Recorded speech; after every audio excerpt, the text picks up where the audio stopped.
नमस्कार विद्यार्थी मित्रांनो, तुम्हा सर्वांचं आपल्या स्टडी पॉइंट या यूट्यूब चॅनलमध्ये स्वागत आहे। तर आज झालेला जो पुरवठा निरीक्षक भरती पेपर होता, पुरवठा निरीक्षक पेपर या पेपरमध्ये काही महत्त्वाचे असे प्रश्न आजच्या या सत्रामध्ये विचारण्यात आलेले होते। जसे की परीक्षा दिलेल्या विद्यार्थ्यांच्या अनुभवावरून, जे विद्यार्थी परीक्षा देऊन आलेले आहेत त्यांच्या सांगण्यावरून आजचा हा खास व्हिडिओ।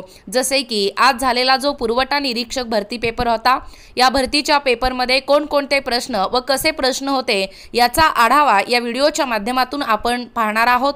तत्पूर्वी तुम्ही जर आपल्या स्टडी पॉइंट या यूट्यूब चॅनलवरती जर नवीन असाल तर आपल्या चॅनलला लगेचच लाईक आणि सबस्क्राइब करायला विसरू नका। चला तर मग वेळ वाया न घालवता आज झालेला जो पुरवठा निरीक्षक भरतीचा पेपर होता तो कशा पद्धतीने होता व कोणकोणते प्रश्न होते याचा संपूर्ण आढावा या व्हिडिओच्या माध्यमातून आपण पाहूया। बघा विद्यार्थी मित्रांनो, आज झालेला जो पुरवठा निरीक्षक भरतीचा पेपर होता, आज विचारण्यात आलेला प्रश्न पहा। सविनय कायदेभंग आंदोलनाला या कराराने स्थगित दिली। तर बघा कोणत्या कराराने स्थगित दिलेला आहे सविनय कायदेभंग या आंदोलनाला? गांधी इर्विन या कराराने सविनय कायदेभंग या आंदोलनाला स्थगित दिली आहे। बघा महत्त्वाचे असे जे प्रश्न होते ते आजच्या या परीक्षेमध्ये विचारण्यात आलेले आहेत, नोट डाऊन करून घ्या। दुसरा प्रश्न आहे, सायक्लोन हा युद्ध सराव भारत कोणत्या देशासोबत केला? बघा कशा पद्धतीचे प्रश्न या आजच्या या पुरवठा निरीक्षक भरतीच्या परीक्षेमध्ये विचारण्यात आलेला आहे। पहा या ठिकाणी सायक्लोन हा युद्ध सराव भारत आणि कोणत्या देशासोबत केलेला होता? तर इजिप्त, म्हणजे सायक्लोन हा युद्ध सराव जो आहे तो भारत आणि इजिप्त या देशासोबत केला। पुढचा प्रश्न पहा, भारतातील पहिले सर्वोच्च न्यायालयातील न्यायाधीश कोण होते?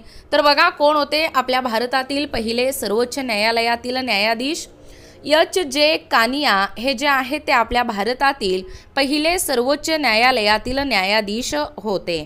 त्यानंतर पुढचा प्रश्न बघा, चितगाव गटाचे नेतृत्व कोणत्या व्यक्तीने केली होते? बघा हे जे प्रश्न आहेत ते तिन्ही सत्रामध्ये कशा पद्धतीने विचारण्यात आलेले आहेत। जसे की परीक्षा दिलेल्या विद्यार्थ्यांच्या सांगण्यावरून, त्यांच्या अनुभवावरून आजचे हे प्रश्न घेण्यात आलेला आहे। जसे की पुढच्या विद्यार्थ्यांना एक मार्गदर्शन व्हावा या उद्देशाने, या हेतूने आजचा हा खास व्हिडिओ जे पुरवठा निरीक्षक भरतीचे पेपर देणार आहेत पुढच्या सत्रामध्ये त्यांना याचा फायदा होणार आहे। त्यामुळे व्हिडिओ जास्तीत जास्त शेअर करा। व्हिडिओ आवडत असेल तर आपल्या चॅनलवर नवीन असाल तर चॅनलला सबस्क्राइब करा। बघा चितगाव गटाचे नेतृत्व कोणत्या व्यक्तीने केले होते? तर सूर्य सेन या व्यक्तीने या चितगाव गटाचे नेतृत्व केले होते। पुढचा प्रश्न पहा, रयत शिक्षण संस्थेची स्थापना कोणी केली होती? बघा या प्रश्नाचं उत्तर सर्रास सगळ्यांना माहीतच असेल। आपल्या रयत शिक्षण संस्थेची स्थापना कोणी केली होती? बघा कर्मवीर भाऊराव पाटील यांनी आपल्या रयत शिक्षण संस्थेची स्थापना केली होती। पुढचा प्रश्न पहा, सलोखा योजना कोणासंदर्भात आहे? तर बघा कोणासंदर्भात कार्य करते सलोखा योजना? शेतकरी याच्या संदर्भात सलोखा जी योजना आहे ही योजना आहे। पुढचा प्रश्न पहा, वयोश्री योजनेअंतर्गत लाभार्थ्यांची कमीत कमी वय किती असावे? तर बघा किती असावे वयोश्री योजनेअंतर्गत लाभार्थ्यांची कमीत कमी वय? 65 वर्ष, म्हणजे 65 वर्ष हे वयोश्री योजनेअंतर्गत लाभार्थ्यांची कमीत कमी वय असावे। पुढचा प्रश्न पहा, महाराष्ट्र राज्याच्या पर्यटन विकास मंडळाची स्थापना कधी झाली? तर बघा कधी झालेली आहे आपल्या महाराष्ट्र राज्याच्या पर्यटन विकास मंडळाची स्थापना? बघा कसे कसे प्रश्न जीकेवर आधारित वगैरे कशा पद्धतीने विचारण्यात आलेला आहे। सगळ्यांना माहीतच असेल आपल्या महाराष्ट्र राज्याच्या पर्यटन विकास मंडळाची स्थापना जी आहे ते विद्यार्थी मित्रांनो 1975 या वर्षी झालेलं आहे। पुढचा प्रश्न, महाराष्ट्र राज्य निवडणूक आयोगाची स्थापना कोणत्या वर्षी झाली? तर बघा कोणत्या वर्षी झालेला आहे असेही प्रश्न विचारतात। जसे की आत्ता मागाशी महाराष्ट्र राज्याच्या पर्यटन विकास मंडळाची स्थापना विचारले व तसेच आजच्या घडीला देखील महाराष्ट्र राज्य निवडणूक आयोगाची स्थापना देखील विचारलेली आहे। त्यामुळे हे जे साल आहे, जे वर्ष आहेत ते तुम्हाला माहीत असणं गरजेचं आहे। बघा 1994 या वर्षी महाराष्ट्र राज्य निवडणूक आयोगाची स्थापना ही झालेली आहे। पुढचा प्रश्न पहा, दाबाचे एकक खालीलपैकी कोणते आहे? बघा विज्ञानावर आधारित देखील प्रश्न विचारण्यात आलेला आहे। सगळ्यांना या प्रश्नाचं उत्तर माहीतच असेल। दाबाचे एकक जे आहे ते पास्कल हे काय आहे? दाबाचे एकक आहे। त्यानंतर पुढचा प्रश्न पहा, महाराष्ट्रातील पहिली ग्रीन बजेट सिटी कोणती आहे? तर बघा कोणती आहे आपल्या महाराष्ट्रातील पहिली ग्रीन बजेट सिटी? मुंबई जी आहे ती आपल्या महाराष्ट्रातील पहिली ग्रीन बजेट सिटी आहे बघा विद्यार्थी मित्रांनो, नोट डाऊन करून घ्या।